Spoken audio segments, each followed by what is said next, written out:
about done with the Jeep, so let's get it off the lift and get it on the mountain.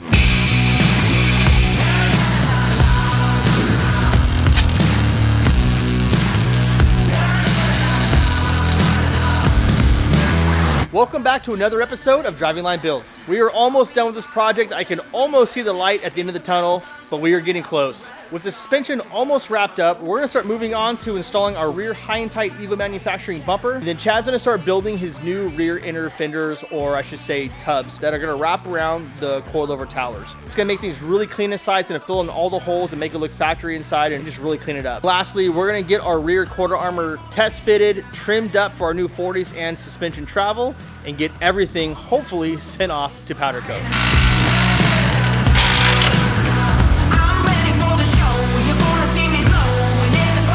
Pulling parts out, we're supposed to be putting them back in. So to kick things off, we're going to start addressing our rear bumper.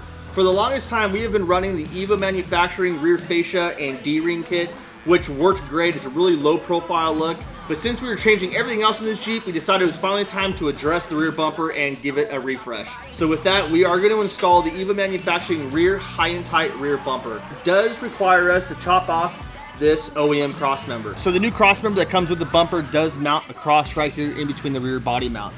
So we do have to remove the main body mount bolt here and the two small ones so we can index the new bracket on those.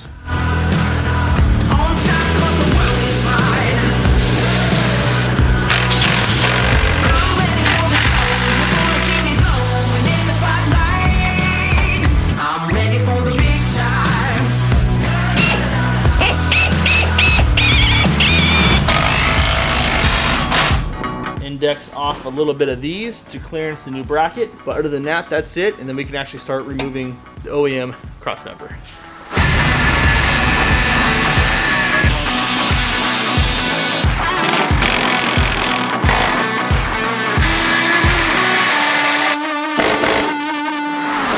So Evo does give you this template to cut out from their instructions that index off these two bolts. And as you can see, you have to cut out the oval here to index off the OEM markers on the frame. They make it pretty clear on where you need to cut for this rear bumper.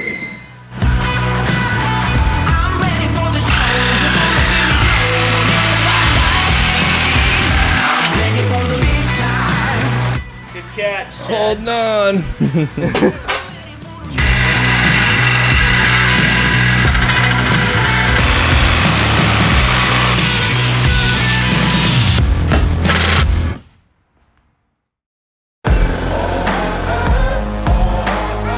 We did end up making new metal caps for the inside just to clean it up. It had a little gap in there, which is fine, but we really wanted to clean it up and we made new inserts.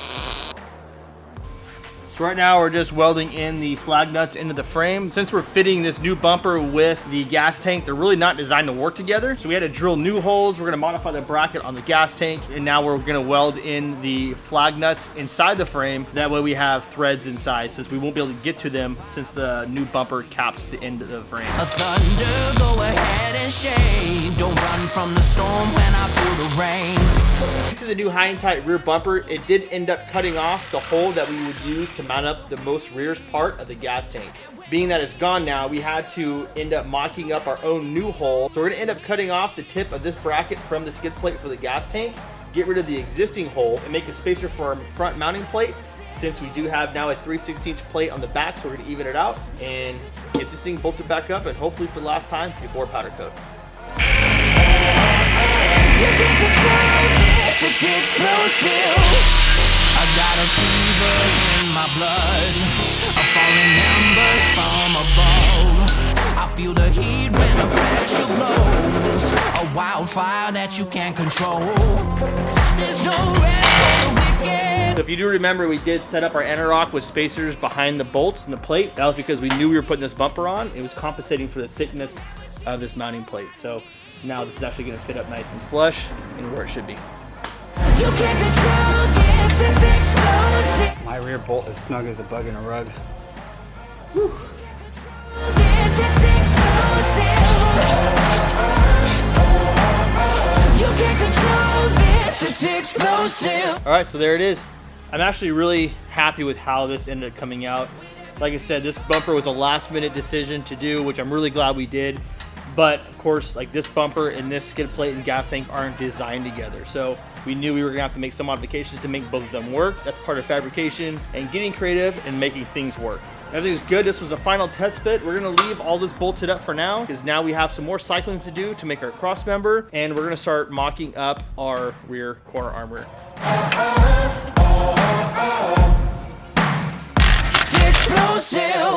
Now that we have the bumper done, it's time to move on to the corner armor. So we did cycle one corner at a time and got a good idea of how high this is gonna flex and what we need to trim. We did use a tire as a template with the level and use a Sharpie and got our radius to where it needs to be.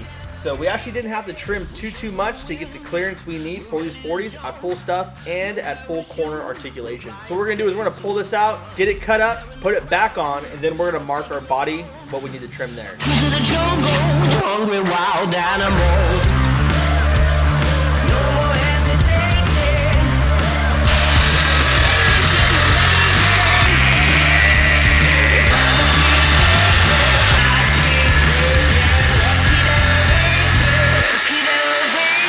Normally what I'll do is I'll score my whole line. Sometimes when you're trying to follow your actual mark, sometimes this will jump and it'll actually chatter across your material, unfortunately sometimes. What I'll do is I'll just do a light score across the whole line that we have. It's a lot easier to do that way because it's kind of like a train on a track. It's gonna actually follow your groove. If you kind of try to just freehand it all the way across, sometimes you get a real choppy cut. So I just like to get a nice decent groove the first time and just keep following it until your piece drops out.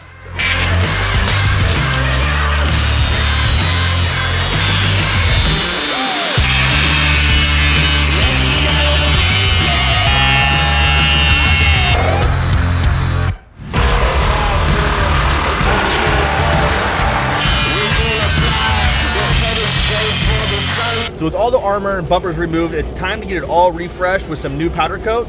And there's nobody else we use but JR's and Lemoore.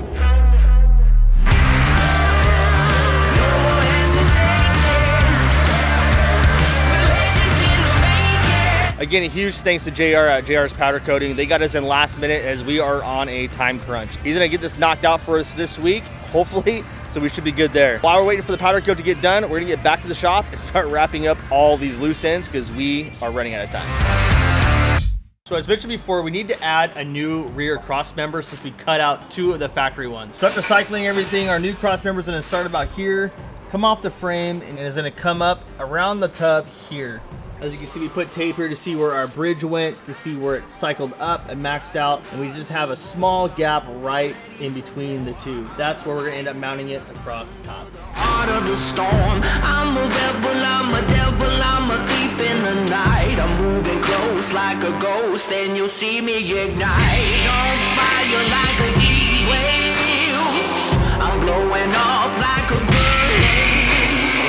A dynamite, I will explode, 'cause my powers are supernatural. Our piece is cut and mocked up, so we're gonna tack them into place and then get it all together in one piece and see where we actually lay. So let me get a couple tacks in here and we'll get it into place.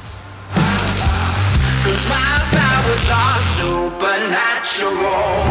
With the wave of my hand, you'll see me back in the sky. Anomaly, prophecy, wanted dead or alive. I'm an outlaw, the last straw, walking the line. I'm moving close like a ghost, and you'll see me ignite. On fire like a heat wave, I'm blowing up like a grenade. A dynamite, I will explode, 'cause my powers are supernatural. A friend of ours saw us welding in a lot of our videos and he saw that we're getting into some tight areas. He brought us a FlexMig 360 to try out. It's a bendable tip that you could basically just take off your nozzle and it just adapts right onto multiple different guns, so you don't have to have like a Lincoln or a Miller or, you know, any special gun. It actually fits multiple guns. We're gonna give it a whirl, and like I said, you can bend it and move it and kind of get into tighter or deeper pockets that you couldn't get with just like your basic actual welding gun. So.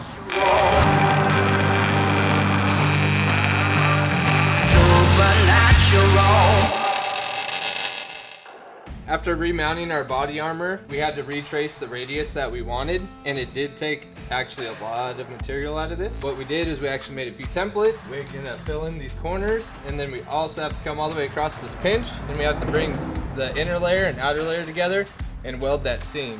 Now that we have some of our paper templates made, let's transfer it over to the sheet metal and let's get it fitted on.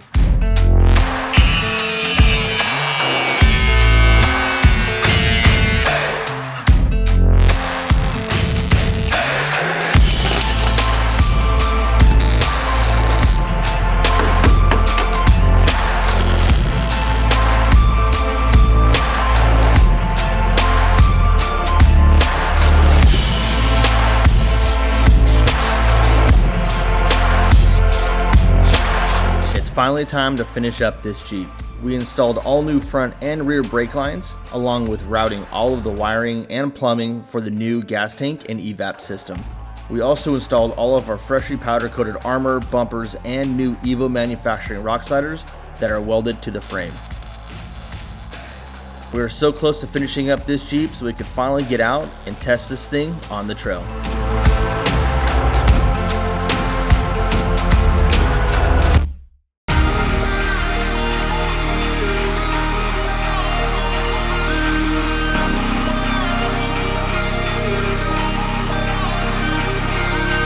Thank you for watching another episode of Driving Line Builds. Stay tuned as we finish up a couple more things on the Jeep, and it's time to finally hit some dirt and test this Jeep out on the trail. We're running out of room and we're running out of parts, so.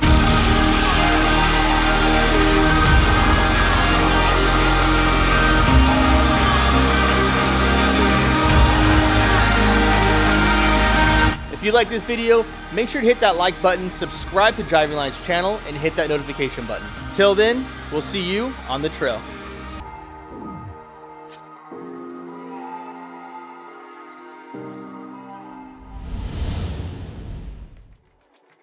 Thanks for watching Driving Line. If you guys like this video, consider subscribing to our channel so you'll never miss any of the content we create here. Whether you're into trucks, Jeeps, imports, domestic vehicles, or anything in between, we are here to fuel your passion. So hit that subscribe button and we'll see you guys next time.